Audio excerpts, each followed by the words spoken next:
Greetings, my name is James Curtis Geist. Welcome to Teachers Anonymous. I love my teacher ties, and I'm sharing stories about being a teacher from 1998 through 2026. Um, this is part one of when I started at Park West High School, but actually, before I started at Park West in Manhattan, um, I had a subbing gig. And so, you have to get fingerprinted and get a criminal check and pay money and then you apply for a job. So um, I ended up at my first subbing job, my first day in the classroom. Ugh. So I go to a school. It's in Astoria, Queens. It's a middle school. They give me, um, they tell me where to go. I think they gave me an attendance sheet, but they didn't give me a list with like phone numbers. So like, if you need to call the principal or an assistant principal or call security, they didn't do that. I go in first period. It is chaos, and a young man runs in the room and starts hitting a girl. Now I mean, he's not just hitting, he's not slapping. He's actually he's assaulting her.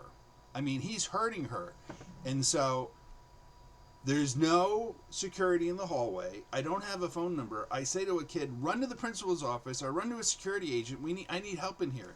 So I ran over. I grabbed the kid by the back of his neck and by his arm and pulled him off the girl and walked him to the door. And I pushed him out and I locked the door. And so security came, an assistant principal came, and I'm like, man, he was really putting a whooping on this young lady. And at the end of the day, they're like, "Mr. Geist," on the speaker, "Mr. Geist, please report to the principal's office." And I'm like, wow. I said, boy, the principal's going to shake my hand and say, "Thank you so much for helping protect that girl." And you know what? They go, "Mr. Geist, we have to let you go." Oh, I forgot to mention, there was another, after I sent someone to the principal's office, another kid said, "You touched him. I'm reporting you for touching him." And I'm like, what am I supposed to do? Stand there and let someone assault someone until security or an assistant principal shows up? I mean, I I acted to protect this young lady. Now, I had a friend working in that school, and he told me the following week the student that I threw out of my class attacked another girl at that school and put her in the hospital. You can't make that up. But I'm the one who lost the job. So that was my first subbing assignment in New York City. Now, Park West High School. This is when I first started. The kids used to go, "Yo, Mister, what's up, Mister?" And half the kids were, about half were Dominican, the other half were African American, and then we had some couple Asians, a couple Anglos. But I didn't like it at first. I thought it was a sign of disrespect. But then I came to learn that really it was the kids' way of showing respect. And then, I kind of had a laugh about it, get a kick about it. And then the students would say, "How many kids do you have, Mr. Geist?" And I'd always say, "Well, I have 125. I go, "You're all my children." They go, "No, no, no, no, that's not what we mean." And I would say, "Oh, you mean how many kids do I have at home?" I said, "Oh, I don't have any." "Oh, why don't you have any kids, mister?" I said, "Well, I'm a teacher."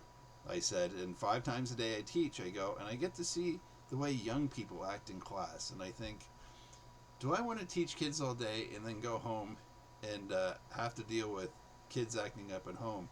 And some of the kids are like, "Oh, that's not right, mister." And then one of the kids in the back goes, "No, Mr. Geist is right. We really do act up in, in class." Oh my gosh. Um, the other question they'd always ask is, "Do you do drugs?" And I'd say, "Well, my name is Mr. Geist, and I am a drug addict." And they'd all be sitting on the edge of their seat, and I'd say, "I drink coffee every morning." And they're like, "No, no, no, no, that's not what we mean." And I'm like, "Caffeine's a drug." I'm like, if I don't have my coffee, I go, I get a headache. I go, I get grumpy. I go, you never want to have me until I've had my coffee. Um, I had a young man show up in the middle of the school year, and so I called him over and I said, "Hey, where are you coming from?" He said, "Oh, I'm coming from Spofford." I said, "Oh, okay." So I go to my union rep and I said, "Hey, what's Spofford?" He said, "Oh, that's a juvenile delinquent center in the Bronx." And I'm like, "Oh." So the next day I call the kid over and I go, "Hey, why did you have to go to Spofford?" He goes, "Oh, at my last school, I punched my teacher in the face." I'm like, "Oh, well, welcome to my class." And you know what? He sat in the back of the class and he never gave me any problems. So, knock on wood, things worked out with my Spofford student. And, I didn't get a lot of help from my assistant principal when I started at the school. I mean, he was a good guy. Like the school needed to get a set of books, and they weren't going to get the money for like 3 months. And he took out a loan, like a $20,000 loan of his own money to pay for these books.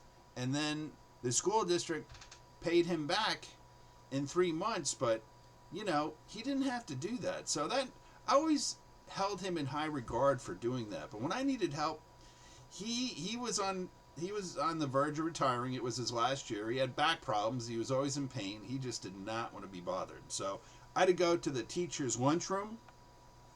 I'd get my questions answered in the lunchroom, about teaching, lessons, classroom management, where's this, where's that, from people who were in the union. And then sometimes I'd have to go to Druid's Bar. Our school was on 10th Avenue and 50th Street, so across the street from Park West was Druid's, and a lot of teachers went there after school, and I would get my questions answered there. And kids would go, "Hey, we saw you go in Druid's Bar. What do you guys talk about?" And we'd always say, "Well, we go to the bar to talk about the students." Oh, man.